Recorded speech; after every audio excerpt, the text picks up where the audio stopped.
आप आपके साथ मैं हूं विकास। ब्रजेश सक्सेना बुलेटिन की शुरुआत करेंगे। संभल में बुलडोजर कार्रवाई का मामला अब हाईकोर्ट पहुंच गया है।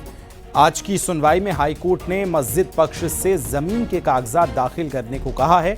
आज की सुनवाई में मस्जिद पक्ष ने हाईकोर्ट में दलील दी और कहा कि ध्वस्तीकरण के लिए 2 अक्टूबर गांधी जयंती और दशहरे का दिन चुना गया है। बुलडोजर कार्रवाई के दौरान भीड़ की वजह से कोई बड़ा हादसा या बवाल भी हो सकता था। आपको बता दें कि गुरुवार को अवैध बारात पर घर पर बुलडोजर चला था।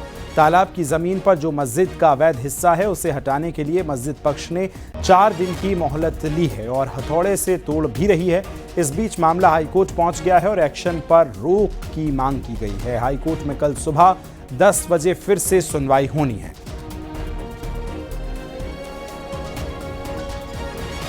खबर को विस्तार देंगे सहयोगी सर्वेश ज्यादा जानकारी के साथ जुड़ गए। सर्वेश, ये बताइए, मस्जिद पक्ष को पेपर दाखिल करने को कहा गया है, क्या बड़ी बातें आज की सुनवाई के दौरान रही हैं?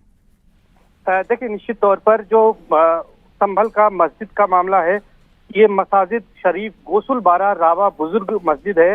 इसके मुतवल्ली मिंजर की ओर से याचिका दाखिल की गई और इस याचिका दाखिल करके ये मांग की गई कि मस्जिद, उसके साथ साथ जो अस्पताल है वहां पर और इसके अलावा जो बारात घर है उसके ध्वस्तीकरण पर रोक लगाई जाए। हालांकि पहले ही बारात घर को ध्वस्त कर दिया गया है। आरोप है कि तालाब की जमीन पर वो बनाया गया था और जो मस्जिद है वो सरकारी जमीन पर बनी हुई है।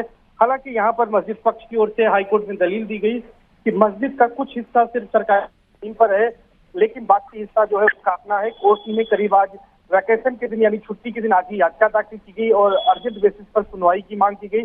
जस्टिस दिनेश पाठक की सिंगल बेंच में मामले की सुनवाई हुई। उसके बाद कोर्ट ने इस मामले में आदेश पारित किया है कि इस मामले में आदेश किया है कि मस्जिद पक्ष जो है इस मामले में अपने कागजात को दिखाए, क्योंकि वो दावा कर रही है कि उसकी जमीन है, उसके शामिल है।